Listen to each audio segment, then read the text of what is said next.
לאהבתך אשתגי בירי, על אהבתך אשתגי בירי. שלום לך שלום, שלום לך שלום, שלום לך שלום, שלום לך שלום, שלום לך יום השיבי.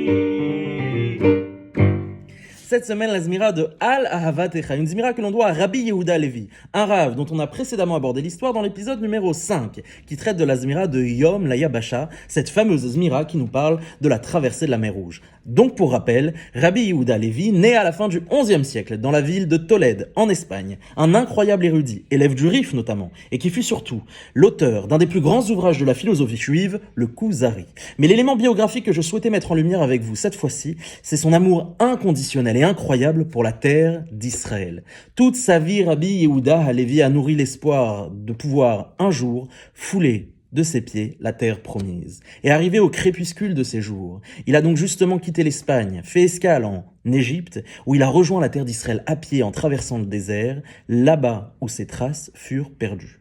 Alors il existe une anecdote quand même au sujet de sa disparition. On raconte qu'arrivé à la ville de Jérusalem, ébloui et ébahi devant la beauté spirituelle, il est tombé des nues, il s'est prosterné et un cavalier qui passait par là l'a malencontreusement piétiné.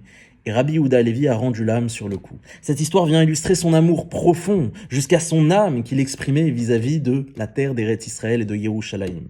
Et cet amour transparaît dans les Zmirot. Al-Ahavatecha Eshte Geveri. Sur cet amour, l'amour qu'Hachem nous porte à travers le Shabbat, Eshte Geveri. Je vais lever, je vais boire, Geveri, une coupe. Ici, on fait évidemment allusion au Kiddush. Le Kiddush, finalement, c'est lever un toast pour signaler, pour montrer qu'Hachem nous aime. Je lève un toast pour l'amour qu'Hachem me témoigne. Et cette idée n'est pas sans lien avec la paracha qu'on va lire ce Shabbat à la synagogue, la paracha de Vaïkra, où on nous explique Vaïkra El Moshe, qu'Hachem a appelé Moïse, nous dit Rachid Lachon Chiba. C'est une formulation, c'est un langage d'affection, d'amour. Akadosh Baruch Hu qui nous appelle avec amour, chacun et chacune d'entre nous, le jour du Shabbat. Finalement, la Zmira de Al-Ahavatecha, c'est peut-être le Va Hashem Itbarach Tamid Ohev Oti du Moyen-Âge. C'est le Hashem Itbarach Tamid Ohev Oti du Moyen-Âge.